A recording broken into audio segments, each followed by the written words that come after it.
Last night we were at the Brian Terry Foundation dinner in memory of the former Border Patrol agent Brian Terry. This morning we're here with Brian's brother Kent. Kent, welcome to Texas GOP Vote. Thank you, Bob. Tell us what that meant to you last night to be there and see these people gathered to honor your brother. I see a lot of respect for Brian and his job, and just fellow other agents that showed up. How supportive people are.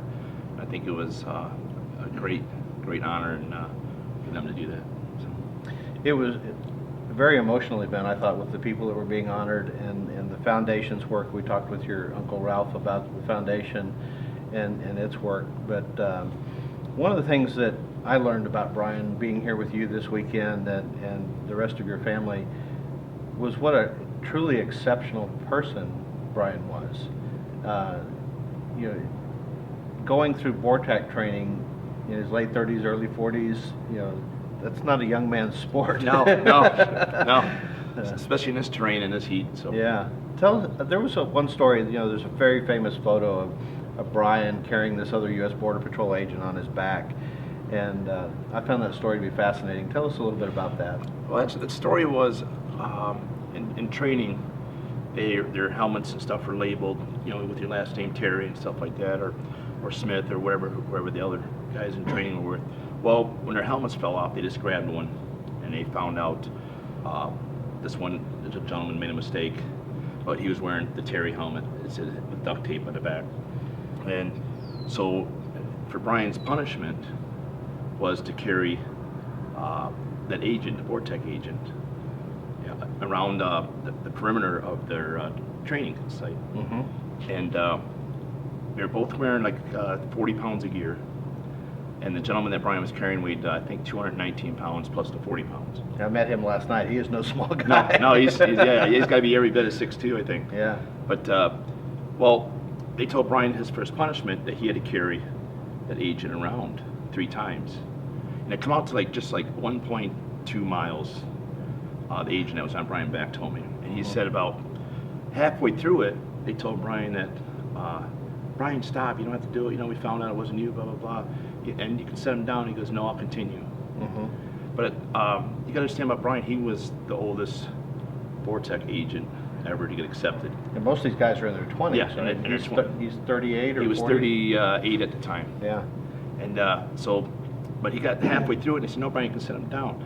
Well, within the last, I think, 200, 300 yards, Aaron said Brian was kind of struggling because it's 6 inches of sand, the heat, everything. 110 degrees. And he said your brother actually had tears running down his face. And he goes, it wasn't sweat. He goes, I actually, because he was a Marine too, the guy in his back, he says, I actually started crying for your brother because he had to prove a point to it. But yeah, he finished and set the guy down, and that was it. Yeah, William Longinus last night when he was talking about it to the dinner said that Brian didn't want to humiliate his instructor who had given out an improper punishment. And so he went through this huge ordeal, sacrificed to himself, basically, to protect the honor of that drill instructor. Yeah, well, there was another story, too, that they were doing a training run. I think it was a 6-mile training run. And an agent, they had to carry their pack and their weapon. He said about half mile into, a guy had cramps, like pain in his side, so he set his stuff down. He said, all he remembers is this other agent coming by in training, grabbed his bag, threw it on his, and continued to the end, and then walked over and gave the guy his stuff because he couldn't make it. Mm-hmm. And he didn't even know who the guy was until after, who was that gentleman? That was Brian Terry. But Brian didn't question anything. He just grabbed his stuff and carried it for the guy for the rest of the training exercise they were doing. It was interesting when I first started writing about Brian right after he died. I mentioned the BORTAC team, but I had no idea the significance of what BORTAC really was. And for those of you that aren't familiar with it, it's almost like the training like they go through is very like special forces type of training.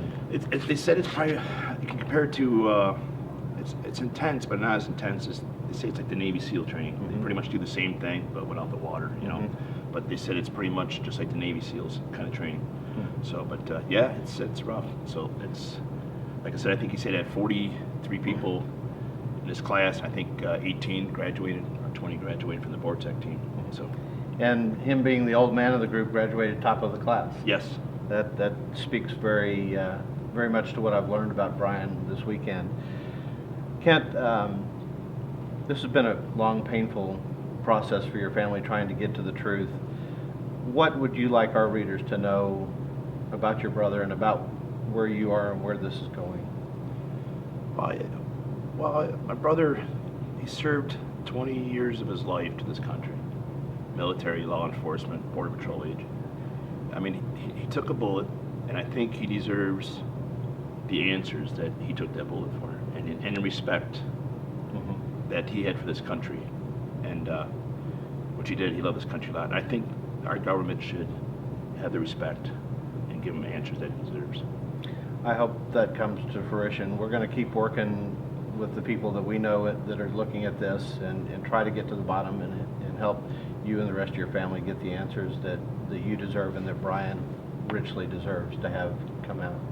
Thank you, Bob. Thank you for your hospitality this weekend. I've enjoyed getting to know you, and we'll see you next year at the dedication All of right, that thank you. statue. Thank you.